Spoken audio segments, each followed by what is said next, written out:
আলাইকুম। কাছে এবং দূরে, দেশ এবং প্রবাসে যে যেখান থেকে আজকের ভিডিওটি দেখছেন সকলকে জানাই স্বাগতম। আজকে খুবই গুরুত্বপূর্ণ একটা বিষয় নিয়ে কথা বলবো। আপনারা যারা বিদেশ আসতে চান, বিদেশ আসবেন, বা যারা বিদেশে বর্তমানে বসবাস করছেন, তাদের এই 10টি ভুলের কারণে কিন্তু আপনার বিমানটি মিস হয়ে যেতে পারে, যেটা খুবই দুঃখজনক। অনেকে অনেক দামে, এখন জানেন বর্তমানে প্লেনের টিকিট অনেক দাম। এত দামি টিকিট যদি মিস হয়ে যায়, পরবর্তীতে আপনাকে ক্ষতিটার শিকার হতে হয়। তো এইসব বিষয় যদি আপনি মাথায় রাখেন, আশা করি আপনার বিমান টিকিটটি কখনোই মিস হবে না, আপনাকে বিমান রেখে দিয়ে যাবে না। আশা করি আজকের ভিডিওটি খুবই গুরুত্বপূর্ণ হতে চলেছে, সম্পূর্ণ ভিডিওটি দেখবেন। আর যারা আমার এই চ্যানেলটিতে আজকে প্রথম ভিডিও দেখছেন, অবশ্যই ভিডিওটি লাইক দিবেন এবং চ্যানেলটি সাবস্ক্রাইব করবেন। চলুন কথা না বাড়িয়ে আজকে যে বিষয়টি মূল আপনাকে জানানো দরকার এবং এয়ারপোর্টের প্রতিনিয়ত সতর্কবার্তা থাকে, সে বিষয়ে আজকে কথা বলব। প্রথমত, এয়ারপোর্টে নির্ধারিত সময়ে উপস্থিত না হওয়া। আপনারা জানেন আন্তর্জাতিক ফ্লাইটগুলোতে এয়ারপোর্টে 3 ঘন্টা আগে উপস্থিত হতে হয়। অনেকেই এই ভুলটি করে বসেন, আপনার 3 ঘন্টা আগে না গিয়ে অনেক যানজটে পড়ে অনেক সময় আপনার ফ্লাইটটি মিস হয়ে যায়। সেক্ষেত্রে আপনি ফ্লাইটটি মিস করতে পারেন এবং বিমান আপনাকে রেখে চলে যেতে পারে। তো এই বিষয়ে অবশ্যই মাথায় রাখবেন, যখনই আপনার আন্তর্জাতিক কোনো ফ্লাইট হবে, আপনি 3 ঘন্টা আগে এয়ারপোর্টে গিয়ে পৌঁছাবেন। দ্বিতীয় যে বিষয়টি বলবো সেটা হচ্ছে, অনেকে কি করে তাড়াহুড়া করে পাসপোর্টের মেয়াদ চেক না করে চলে যাওয়া। অনেক সময় দেখা যায় যে আপনার কাছে পাসপোর্ট একটা নতুন আছে আর একটা পুরাতন আছে। দেশে যাওয়ার জন্য বা বিদেশ থেকে আপনার দেশ থেকে আসার সময় অনেক সময় হয় কি, পাসপোর্টগুলো মিসিং হয়ে যায়, পাসপোর্টের ডেটটি আপনার চেক করা হয়ে থাকে না, বা আপনি ভুলক্রমে পাসপোর্টের ডেটটি চেক করেন নাই। সেক্ষেত্রে আপনার পাসপোর্টের মেয়াদ যদি 6 মাসের কম থাকে, কিন্তু আপনি এয়ারপোর্টে এসে সমস্যার সম্মুখীন হতে পারেন, আপনাকে বিদেশ যাওয়ার জন্য অনুমতি দিবে না।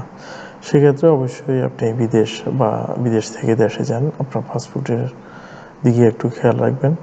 বিদেশ থেকে দেশে আপনি যেতে পারবেন 6 মাসের কম, কিন্তু দেশ থেকে বিদেশে আপনি আসতে পারবেন না যদি 6 মাসের কম সময় থাকে। এ বিষয়ে খেয়াল রাখবেন। আরেকটা তৃতীয় নাম্বার বিষয় যেটা হচ্ছে, সেটা হচ্ছে ব্যাগেজ রুল।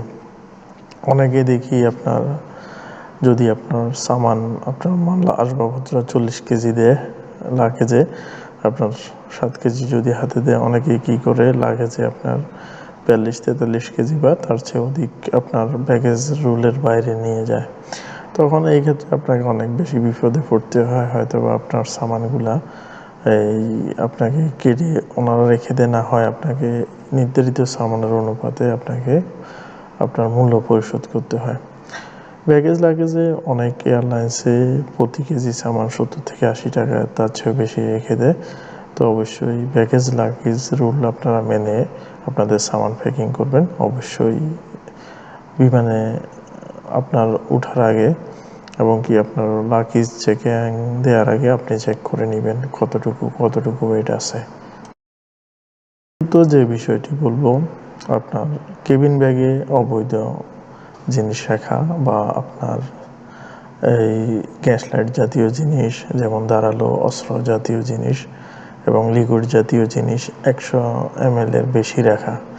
অনেক সময় আপনি যেটা হ্যান্ডব্যাগ নেবেন 7 কেজি, ওইখানে অনেক সময় আপনি ভুলবশত এই ভুলটি করে বসেন, গ্যাস লাইট বা আপনার তরল জাতীয় জিনিস 100 ml এর উপরে নিয়ে থাকেন।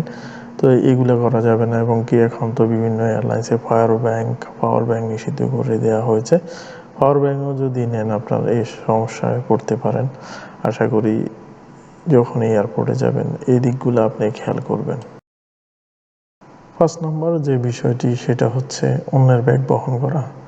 অনেক সময় দেখা যায় যে আপনি বিদেশ থেকে বাড়িতে যাচ্ছেন, এই সময় বা দেশ থেকে বিদেশে আসতেছেন, এই সময় দেখা যায় যে আপনার হাতে আপনার মূল সামান যেটা টিকিটে লেখা আছে তার চেয়ে কম সামান আপনি নিয়ে আসতেছেন। হয়তো দেখলে আপনার আশেপাশে আপনার একটা যাত্রীর অনেক সামান আপনার বেশি, তখন উনি আপনাকে কিছু টাকার অফার করলো বা আপনাকে এমন আন্তরিকতা দেখালো, আপনি ওনার কথায় মায়া পড়ে আপনি তার সামানটি নিলেন। কিন্তু তার সামানটির ভিতরে হয়তো বা কিছু আনলিগাল জিনিসও থাকতে পারে বা কিছু বেআইনি জিনিসও হতে পারে, যেমন সিগারেট বা তামাক জাতীয় কিছু বা অ্যালকোহল জাতীয় কিছু। তখন এটার জন্য আপনার নিজেকে কিন্তু আপনাকে এয়ারপোর্ট কর্তৃপক্ষ কিন্তু আপনাকে বিভিন্ন প্রশ্নের সম্মুখীন হতে এবং করতে পারে। সে বিষয়ে খেয়াল করবেন, কারো লাগেজ বা কারো পণ্য নেওয়া থেকে বিরত থাকবেন। ষষ্ঠ যে বিষয়টি কথা বলতে চাই, ষষ্ঠতম, ইমিগ্রেশন অফিসারের সাথে বেশি কথা বলা। অনেক সময় ইমিগ্রেশন অফিসার আপনাকে প্রশ্ন করতে পারে যে লাগেজে কোনো কিছু আছে কিনা। আপনি হয়তো বা মশকারি করে বা ঠাট্টা করে আপনি বলতেছেন হ্যাঁ ভয়ঙ্কর একটা জিনিস আছে বা বোমা জাতীয় বা কোনো কিছু বললেন, কিন্তু এই ক্ষেত্রে আপনার অবশ্যই এই বিষয়গুলো ওনারা সহজভাবে নেয় না। এটা আপনার জন্য অনেক বেশি ক্ষতির কারণ হতে পারে। তো কখনো ইমিগ্রেশন অফিসারের সাথে এই ধরনের ব্যবহার করবেন না। তারা যা বলবে তার সংক্ষেপে সঠিক উত্তরটি দিবেন, যাতে করে আপনার বাড়তি কথা বলতে না হয়। অনেক সময় বাড়তি কথা বলার কারণে অনেক লোক আপলোড পর্যন্ত খেয়ে যায়, নতুন প্রবাসী যারা। তো এই বিষয়গুলো মাথায় রাখবেন।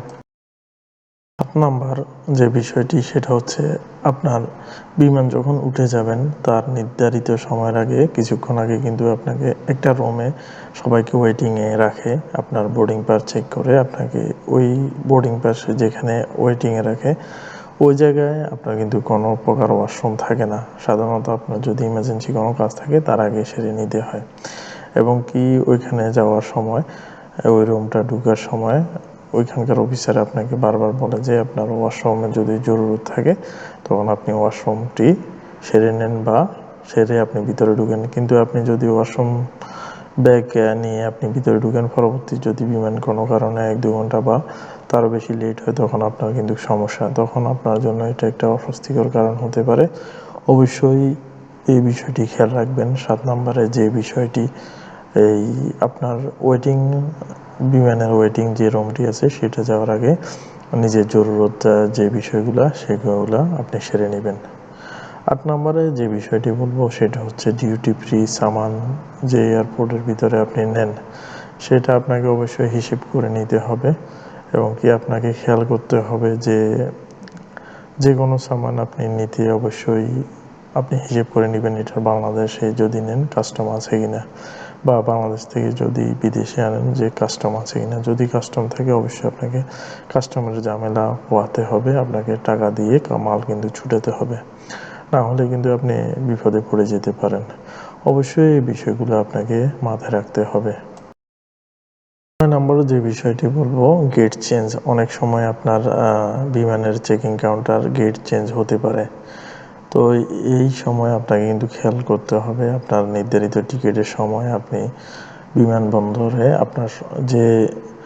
আপনার সাহায্যকারী যে লোকগুলো থাকে বিভিন্ন রকম ড্রেস পরে, আপনি তাদের কাছে আপনি যদি না বুঝেন সাহায্য নিতে পারেন এবং আপনার সাথে যে যাত্রীগুলো যাবে তাদের কাছ থেকে আপনি তথ্য নিতে পারেন যে বিমান কতক্ষণে ছাড়বে বা গেট চেঞ্জ হইলো কিনা।